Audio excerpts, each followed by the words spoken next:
Per day night में चलती है, शाम को चालू हो जाती है। जैसे जिसकी भी आँख खुलती है गांव में लगभग 200 आदमियों को पर डे उल्टियाँ लग रही हैं यहाँ पे।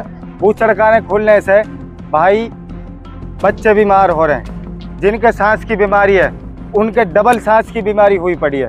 मेरा खुद का बच्चा है, मैं 20,000 रुपए खुद लगा के आया हूँ। तो कुल मिला के हम फैक्ट्री को बंद करने के लिए यहाँ पे आए हैं। किसी भी हद तक हमें जाना पड़े, हम फैक्ट्री को बंद करवाएंगे। बंद करो। सद्दाम हुसैन है जी, गाँव कौन सा है? रावली है जी। मकसद इकट्ठा ये है जी, हमारे गांव में एक मरहबा फ्रोजन फूड्स के नाम से मीट फैक्ट्री जो बूचड़खाना है, बूचड़खाना जिसको बोलते हैं, वो खुला हुआ है। और वो बूचड़खाना जो हमारी जो 1 तारीख गई है 1 जुलाई, इससे वो पूर्ण रूप से चालू है। उसमें व्यापारी जो लोग हैं वो सारे माल को लेके, भैंसों को लेके माल काटने के लिए बेच रहे हैं यहाँ। उससे जो केमिकल है, केमिकल 1% भी नहीं डल रहा। जो कंपनी वाला बोल रहा है कि भाई बदबू नहीं आएगी, जिस दिन ये लगी थी, लगने से पहले कुछ चंद लोगों ने ये कहा था कि भाई बदबू नहीं आएगी, ये तो फलानी कंपनी है, ये ढिकानी कंपनी है। आज लोगों को पता चला कि बूचड़खाना खुला है। बूचड़खाने खुलने से भाई बच्चे बीमार हो रहे हैं, जिनके सांस की बीमारी है उनके डबल सांस की बीमारी हुई पड़ी है। मेरा खुद का बच्चा है, मैं 20,000 रुपए खुद लगा के आया हूँ। 4-5 दिन मैं हॉस्पिटल में, अपने बोहरा हॉस्पिटल है फिरोजपुर जिरका में, 4-5 दिन मैं लेके रहा हूँ उसको। खाली हवा आई है, हवा अंदर गई है, अंदर जाने के बाद में उसके खसरा, मोतीजीरा और इन्फेक्शन, टाइफाइड, 4-5 बीमारी, 20-22 हजार रुपये मैंने लगाए। उसके बाद में जो ये बूचड़खाना है फसल नष्ट है, पानी पर्याप्त मात्रा में पहले ही नहीं है। हमारे जहाँ ये बूचड़खाना लग रहा है यहाँ खारी पानी है। अगर हम अपने घर के लिए पानी निकालते हैं तो कम से कम 700-800 फुट पानी निकलेगा, और वो भी खारी निकलेगा। इसके लिए जो पानी का प्रबंध है वो हमारे जंगल है 2, एक डहर है एक बांगर है। जो डहर का जंगल है उससे पानी आ रहा है, लाइन दबी हुई है। हमने उसका भी ऐतराज किया है और उसका भी ऐतराज करेंगे। बाकी जो पंचायत की सड़क है, पंचायत ने रास्ता दे रखा है इन्हें, उसके बाद में हम सारे ग्रामीण मिलके अपने सरपंच से भी मेहनत करेंगे। सरपंच को अपने साथ लेके हम उस रास्ते को भी काटेंगे। हम तो हर लड़ाई लड़ेंगे जिस तरीके से उनकी आवाजाही के लिए रास्ता दिया हुआ है। आवाजाही के लिए पंचायत ने जो रास्ता बनवाया वो अपनी तरफ से बनवाया है। उन्हें ये पता नहीं है कि उन्होंने बूचड़खाना खुला है नहीं खुला, बाकी उन्होंने तो अपने ग्रांट में पास करवा के अपनी तरफ से वो रास्ता बनवाया। जी, इसकी शिकायत आप लोगों ने कहाँ दी? मैंने डीसी ऑफिस दी थी 7/8/2025। मैं खुद सारे गांव में बच्चे का साइन करवा के, जो हमारे सरपंच एसोसिएट की जो मीटिंग हुई थी मैं उसमें भी मौजूद था। उसके बाद में मैंने वहां कंप्लेंट दी है। उस पर क्या कार्रवाई हुई? उस पर कोई कार्रवाई नहीं हुई जी। अब क्या चाहते हो? हम ये चाहते हैं जी बूचड़खाना बंद हो, लोग बीमारियों से बचें। अब देखो हम मीडियम लोग हैं, हमारे पास 5-7 किला 10 किला 8 किला जमीन है, हम तो अपना जीवन व्यापन कर लेंगे। लेकिन जो गरीब लोग हैं जिनके पास फिरोजपुर तक का किराया नहीं है, वो बीमारी में कहाँ से पैसे लाएंगे, कहाँ से अपने बच्चों को लगाएंगे। बहुत तेरे ऐसे हैं जिनका राशन कार्ड बना हुआ है, आयुष्मान नहीं है। जो गवर्नमेंट पॉलिसी के तहत जो आयुष्मान गवर्नमेंट देती है 5 साल, जो मतलब 5 लाख रुपए तक के इलाज के लिए, बहुत से लोगों के पास वो भी नहीं है। बहुत से लोग, अगर स्कूलों की बात करते हैं तो यहाँ पर जो स्कूल है वो कितनी दूरी पर है बूचड़खाना? स्कूल जी 100 मीटर भी दूरी पर नहीं जी। कितने स्कूल है यहाँ पर? यहाँ 4 स्कूल है जी, 4 स्कूल है।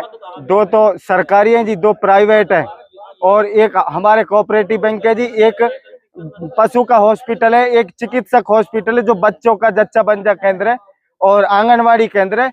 और बाकी हमने अपने टीचर साहिबानों से भी गुजारिश करी है, वो भी कह रहे हैं कि हम इसके सख्त खिलाफ हैं, और जहां भी कोई कानूनी लड़ाई हमें लड़नी पड़ेगी, हम ग्रामीणों का हर तरीके से साथ है। मेरा नाम शमीम खान है जी, मैं सरपंच प्रतिनिधि रावली। इसको चालू हुए लगभग जी 1 मंथ हो गया, और काम इसमें यह है कि काम तो इसमें भाई मीट का ही है, बाकी इससे बदबू फैल रही है। यहाँ पे बहुत परेशानी हो रही है गांव के लोगों को, और हम ये चाहते हैं कि ये फैक्ट्री बंद हो। परेशानी यही है कि जी बदबू आ रही है। अभी तो फिलहाल तो यही है कि बदबू सबसे मेन जो परेशानी है वो बदबू आ रही है। बाकी आगे आगे और परेशानियां होंगी, पानी दूषित होगा, वो होगा। बाकी फिलहाल बदबू की बहुत ज़्यादा परेशानी है। तो फर्स्ट स्टेप ही जब इतना गंदा है तो आगे जाके बहुत परेशानियां होंगी। तो हम चाहते हैं कि ये फैक्ट्री बंद हो। ये है सर जी, परमिशन हमसे ली ही किस तरीके से ली गई है, दबाव में ली गई है, क्या तरीका हुआ है क्या नहीं हुआ है, वो चीज़ एक अलग है। हमारा मकसद ये है, देश, मैंने ये बात पहले भी बोली है, देश गुलाम तो हो चुका है। मान लो हमारा मकसद है आज़ादी दिलाना, अब ये फैक्ट्री खुल चुकी है, हमारा मकसद ये है कि हम इसको बंद करवाएं। अब हम गांव के साथ हैं हर तरीके से, गांव जैसे भी जहां भी जाएंगे हर तरीके से हम गांव के साथ हैं। बिल्कुल पंचायती जमीन से नहीं निकल रही जी, वो पंचायती रास्ते से निकल रहे हैं। जो खेतों के लिए जो रास्ता है, उन्हीं खेतों के लिए वो रास्ता है। बंद कर दो उस रास्ते को, पंचायती रास्ता। तो जो खेत, जिस खेतों में फैक्ट्री है, उन्हीं खेतों के लिए वो रास्ता है और वो पंचायती रास्ता है। अब वो उन्हीं खेतों के लिए है, अगर वो ये स्टेप हमें उठाना पड़े तो हम ये स्टेप उठाएंगे। इतना अधिकार तो पंचायत को होता है कि पंचायत रास्ते को बंद कर सकती है। अगर इससे दिक्कत पूरे गांव को हो रही है तो पंचायत रास्ते को तब बंद कर सकती है ना जी। रास्ता कहीं और जा रहा हो, रास्ता तब उन्हीं खेतों के लिए जा रहा है, तो रास्ते को हम बंद किस तरीके से कर सकते हैं? उस चीज के लिए हम आज वार्तालाप करेंगे अपने सेक्रेटरी साहब से, बीडीओ साहब से वार्तालाप करके। नहीं, अगर इस तरीके का कोई वो है तो हम रास्ते को बंद करेंगे, रास्ते को बंद कर दिया जाएगा। पानी के टैंकर वगैरह का सहयोग किया जाए। पानी का टैंकर सहयोग यह है जी, पानी का टैंकर हमारा नहीं है, हमारे गांव में से बहुत से लोग उसमें काम भी कर रहे हैं फैक्ट्री में, और पानी का टैंकर भी चल रहा है, वो हमारा नहीं है। अब हमारी एक गोदपाल की वजह से कोई ये चीज कहे कि वो उनका है, तो ये गलत है। पानी का टैंकर चल रहा है, हमारा नहीं। आसपास 100-200-250 मीटर पे आबादी है। मेरा खुद का घर 300 मीटर पे है, और बाकी तो फिर गांव बाद में चल रहा है। सबसे पहला मेरा घर है वहाँ पे। उद्देश्य हमारा यही है जी, हम इस फैक्ट्री को बंद करना चाह रहे हैं। इस चीज के लिए हमने आज ग्राम सभा की है, पूरा गांव इकट्ठा हुआ है, मौजूदा लोग इकट्ठे हुए हैं, सरपंच इकट्ठे हुए हैं। तो कुल मिला के हम फैक्ट्री को बंद करने के लिए यहाँ पे आए हैं। किसी भी हद तक हमें जाना पड़े, हम फैक्ट्री को बंद करवाएं। बंद नहीं होती तो हम चाहते हैं, अगर सबसे पहला स्टेप तो यही है कि फैक्ट्री बंद हो। अगर बंद नहीं होती तो हमारा स्टेप ये है कि इसको पूरे रूल और रेगुलेशन से चलाया जाए और तरीके से चलाया जाए। जैसे लोगों को ने इसको एनओसी दी होगी, वो चीज मैंने आपको बता दी, उसको आप घुमा फिरा कर उसी सवाल को आप करते जा रहे हो। जो चीज मैंने आपको बता दी उस चीज को आप खत्म करो, नेक्स्ट अब जो बात है उसको आप चलाओ। मेरा नाम मोनू है जी, और मैं रावली का ही रहने वाला हूँ।